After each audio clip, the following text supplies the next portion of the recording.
Tradition at St. John's to have a graduation Sunday or a senior Sunday, and today is that day.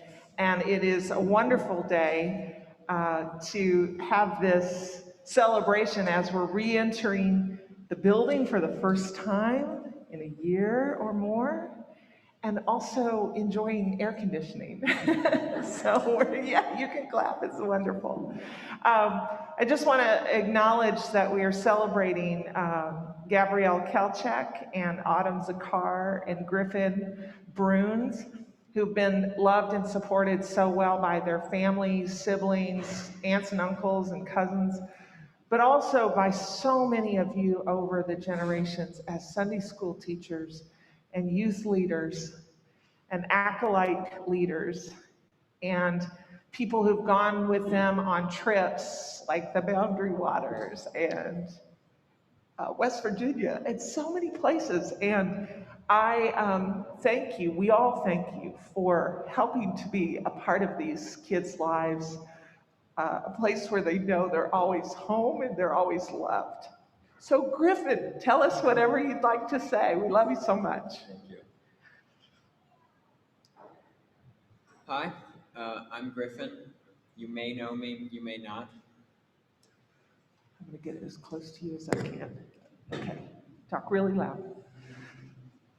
You know, when Beth asked me to write this speech as a final word before I go to college, it felt paralyzing to me.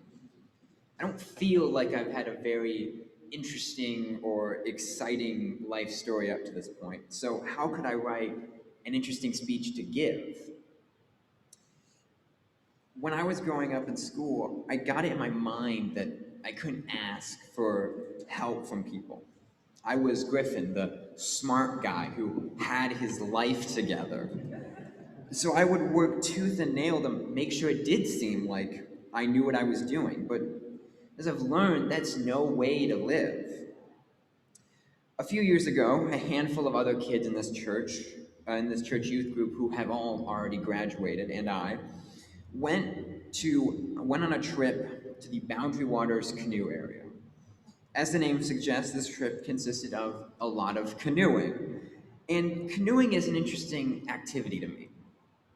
You know how they always say that you can't do something alone, and then you may go, "Yeah, right, I'll do it myself." And you can't brute force your way through canoeing.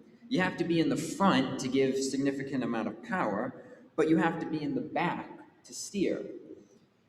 So, unless you're Dolly the sheep, it's impossible to do it without another person. You can't just tough it out on your own, you have to ask for help. To some people, it's no big deal, but to me, it was almost humiliating.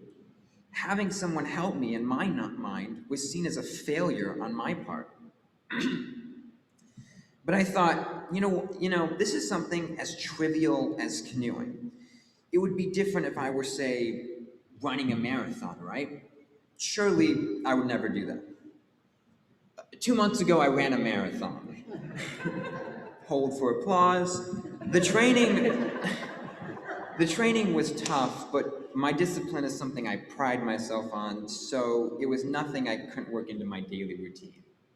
But race day was a whole different beast. If training was riding a bike, the race was riding a bike, but the bike's on fire, and the ground's on fire, and you're on fire, and someone replaced all your water with more fire. It wasn't fun, to say the least. But the one thing I cannot stress enough for people who want to do a marathon is how important having people there to help you is. The first half, I was consistently paced by friends switching out. Nathan, who graduated from here last year, being one of them. And that made it infinitely easier compared to the second half, where I was mostly alone. By the end, I didn't really care about my pride, because I was afraid my will to live would give out before that. These two events, while being half a decade apart, helped teach me one thing. I'm really out of shape, but more importantly, that asking for help shouldn't be something you should be afraid of. Adults can often appear as this mythic type of person to kids.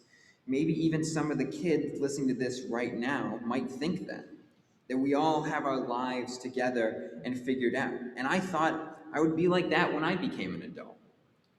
But here's a little peek behind the curtain. We don't.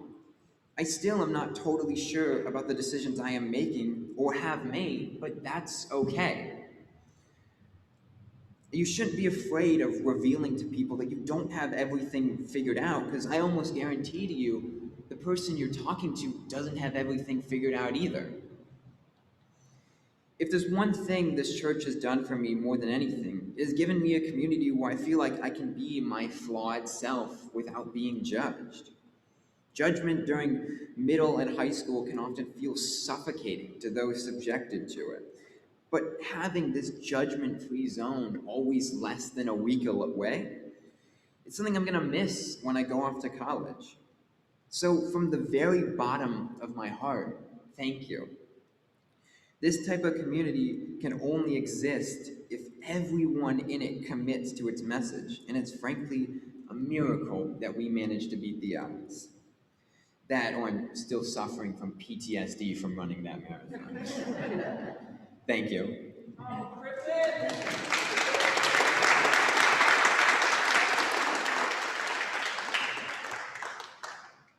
for him again.